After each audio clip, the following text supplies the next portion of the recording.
Here at Christmas Designers, we've been known for over 35 years for top quality commercial Christmas trees. Whether it's a 12-foot interior lobby tree or a breathtaking 100-foot destination tree, we've sold a lot of amazing trees over the years. We've also created a number of custom animated trees. Unfortunately, these trees tend to be very complex and required an on-site tech from our company in order for the tree to be properly installed. But over the past couple of years, we've had a team of designers, developers, and technicians working hard to create an animated tree that would not only look fantastic, but would also be assembled and wired up with relative ease. Our goal was to be the first in the commercial Christmas industry to offer an advanced animated commercial Christmas tree that was as close to plug and play as possible. Now, we're hesitant to call this tree a true plug and play. It is a complex tree with some advanced electronics. However, we have worked very hard to create a tree that can be fully assembled without an experienced commercial Christmas tech, and no hardwiring, programming, or complex wiring is required. Before installing your own animated majestic mountain pine, we recommend watching this video twice, take a few notes, and you should be good to go. It's not a bad idea to have a link to this video handy during installation so you can easily refer to each step as you assemble your own tree.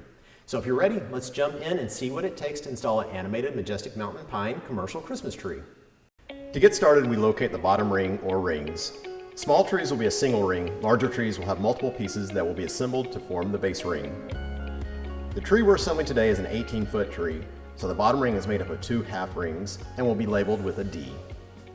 We'll put both D rings in place where the tree will be assembled. The rings are attached together with through bolts. For today's tree, we're indoors and the floor is nice and flat, but if you're installing the tree outside, you'll want to use a string level and make sure the base is perfectly level.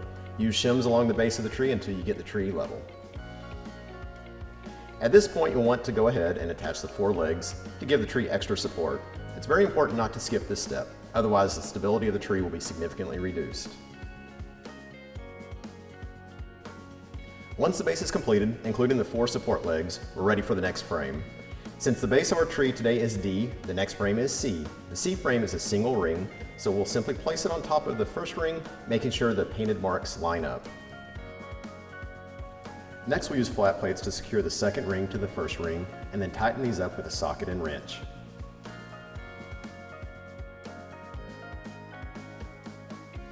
Now we're ready for the third ring. Once again, we want to make sure the painted marks line up with the 2 rings below. Once the ring is secure, we continue working our way up the tree, securing each ring to the one below with flat plates.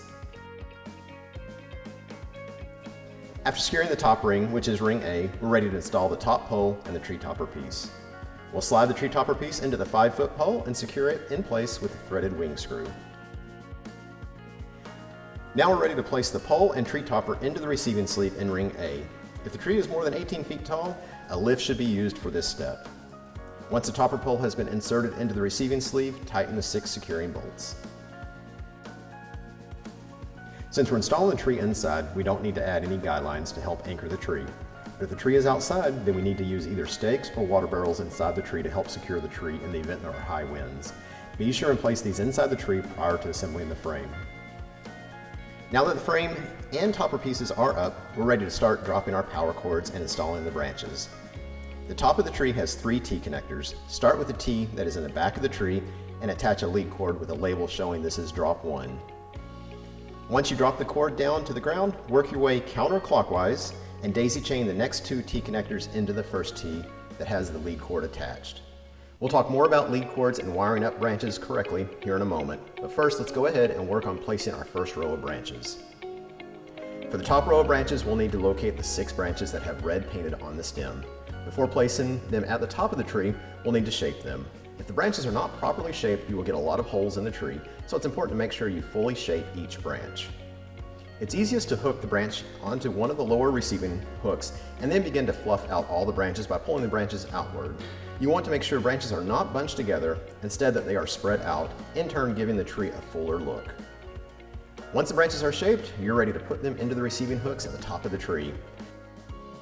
For these top branches, it's a good idea to zip tie the bottom of the branch so that it doesn't move too freely in high winds. We'll go ahead and place all 6 of the top branches before focusing on wiring these together.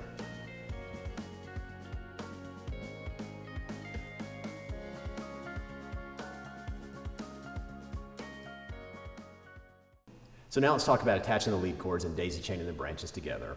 Wiring the tree properly is a very critical part of the assembly process. It's not difficult, but if you aren't focused on the task, it is easy to make a mistake. So each branch has a T connector. For every 3 branches, you'll drop a lead cord. It's important to remember this 3-branch rule throughout the rest of the assembly process.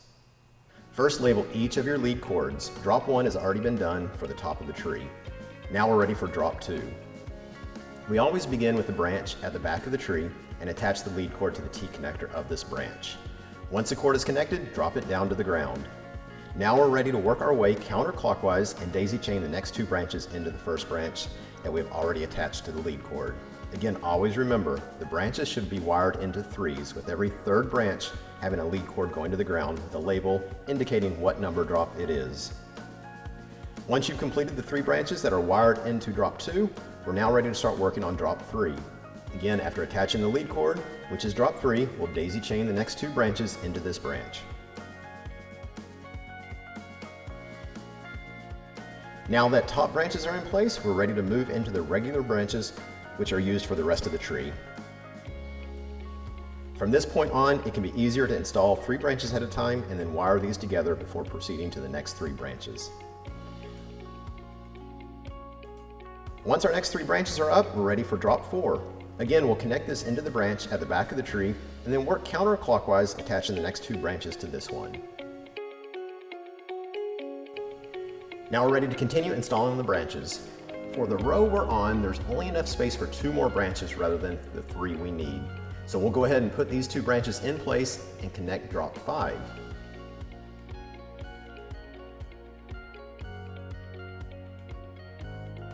Now, because we only have 2 branches connected into drop 5, we'll need to go to the row below and place the branch in the slot at the back of the tree on this next row and daisy chain this branch into the 2 above it, which will complete our 3-branch setup for drop 5. If the branch connectors will not reach each other, use a 5-foot spacer extension cord to connect these together. Now that drop 5 is complete, we'll put the next 3 branches in place and wire up drop 6.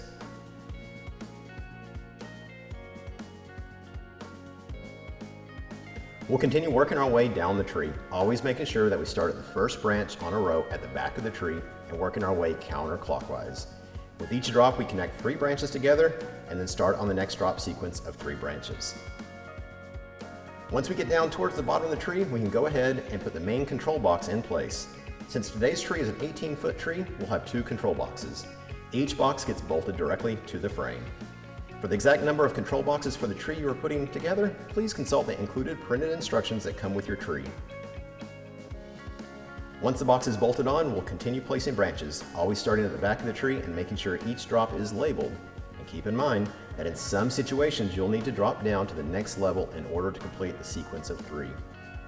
Once we get further down the tree, before all the branches are in place, it's generally a good idea to connect the labeled drops to the coordinating number on the control box. It's easier to access these connections before the branches have been attached. As we mentioned, today's tree needs 2 control boxes, so we'll go ahead and attach the second control box.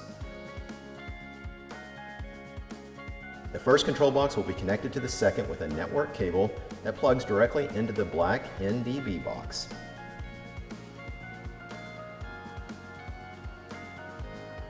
We'll finish the rest of the branches and plug the remaining lines into the coordinating leads on the control boxes. Once the branches are in place, we're ready to power up the tree.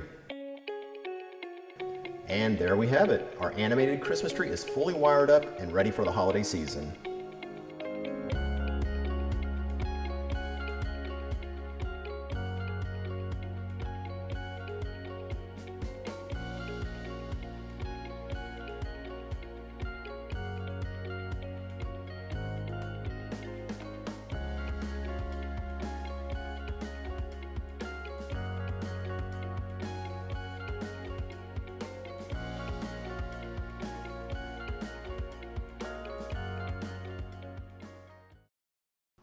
So that's all there is to assembling an animated majestic mountain pine Christmas tree. As you can see, it's a straightforward installation. As long as you take your time, label your drops carefully, and wire everything as described in this video, you'll be good to go.